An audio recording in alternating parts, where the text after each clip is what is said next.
Assalamualaikum warahmatullahi wabarakatuh.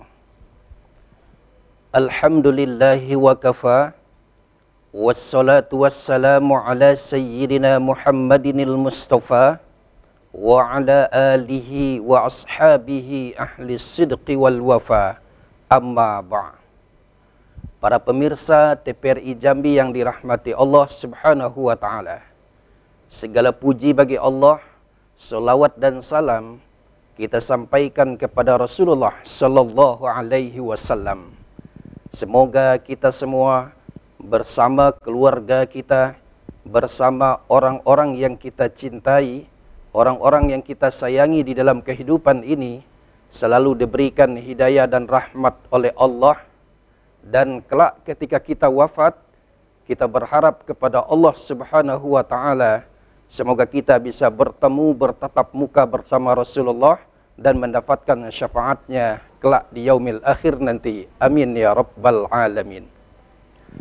Para pemirsa yang dirahmati Allah, rahmat Allah merupakan hal yang paling berharga di dalam kehidupan ini. Makanya kata Allah Subhanahu wa taala, "Falaula fadlullahi 'alaikum wa rahmatuhu lakuntum minal khasirin." Kalaulah bukan karena rahmat Allah, niscaya kalian semua itu termasuk ke dalam kategori orang-orang yang merugi. Para pemirsa yang dirahmati Allah Subhanahu wa taala, berkaitan dengan rahmat Allah ini, ada sebuah kisah yang telah diceritakan oleh malaikat Jibril kepada baginda Rasulullah sallallahu alaihi wasallam. Dulu ada seorang ahli ibadah yang dia beribadah kepada Allah selama 500 tahun. 500 tahun itu dia isi dengan ibadah-ibadah dan menghindari dari dosa-dosa yang dibenci oleh Allah. Dan setiap hari dia berdoa kepada Allah, "Ya Allah, wafatkanlah aku dalam keadaan aku beribadah kepada Engkau." Dan ketika tiba masanya, maka Allah mencabut nyawanya, mencabut ruh dari jasadnya, dan dikatakan kepada hamba yang ahli ibadah itu, "Wahai hambaku," kata Allah, "masuklah engkau ke dalam surga karena rahmatku." Apa yang terjadi kemudian? Si ahli ibadah itu tampak wajah kesal di wajahnya, seri wajahnya berubah, seolah-olah ada kekecewaan di dalam hatinya. Dan itu dia ungkapkan kepada Allah, "Ya Allah, bukankah penyebab aku masuk surga ini karena amal ibadahku kepadamu? Bukan karena rahmatmu." Tapi dikatakan oleh Allah Subhanahu wa taala, "Wahai malaikat, coba kau timbang. Mana yang paling berat? Apakah rahmatku ataukah amal ibadah hambaku ini?"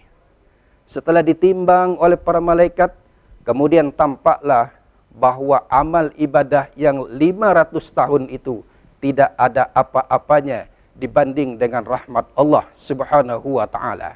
Kata Allah, "Wahai malaikat, masukkan ahli ibadah ini ke dalam neraka."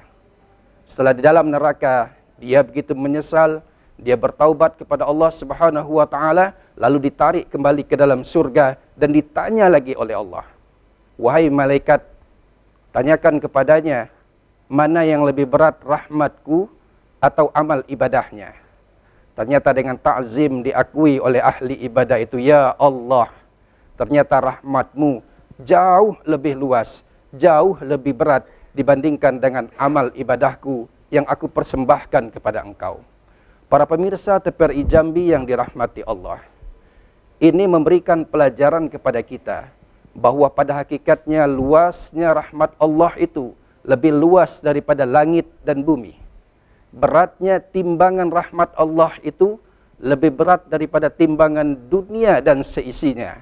Maka raihlah rahmat Allah, pintalah rahmat Allah di dalam kehidupan ini. Bagaimana caranya? Yang pertama, kita berdoa kepada Allah Subhanahu wa taala, "Ya Arhamar Rahimin, irhamna ya Allah." Jangan pernah berhenti untuk berharap dan meminta rahmat Allah di dalam kehidupan ini. Kemudian cara yang kedua adalah kita jangan berputus asa. Andaikan dalam kehidupan ini banyak noda dan dosa, Andaikan dalam kehidupan ini banyak salah dan khilafnya, maka rahmat Allah terus kita pinta.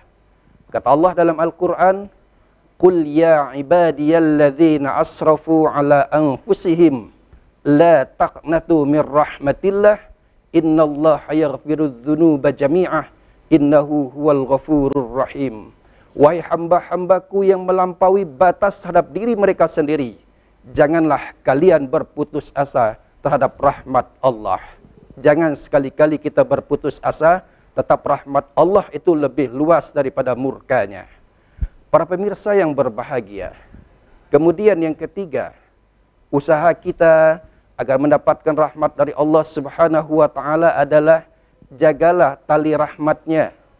Mana tali rahmat Allah? Tali rahmat Allah adalah menjaga silaturrahim di antara kita. Wa'tasimu bihablillahi jami'an wa la tafarraqu. Berpegang teguhlah kepada tali agama Allah, jangan bercerai-berai. Hubungan kita dengan Allah bagus, hubungan kita dengan sesama manusia pun bagus dan baik.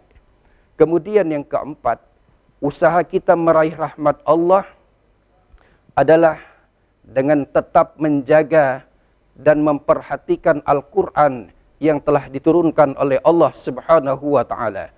Wa nunazzilu minal Qur'an ma huwa shifaa'u wa rahmatul lil mu'minin. Al-Quran itu sebagai obat dan rahmat dalam kehidupan kita. Mudah-mudahan kita semua termasuk ke dalam golongan orang-orang yang cinta dengan Allah dan mengharapkan rahmat Allah Subhanahu wa Ta'ala.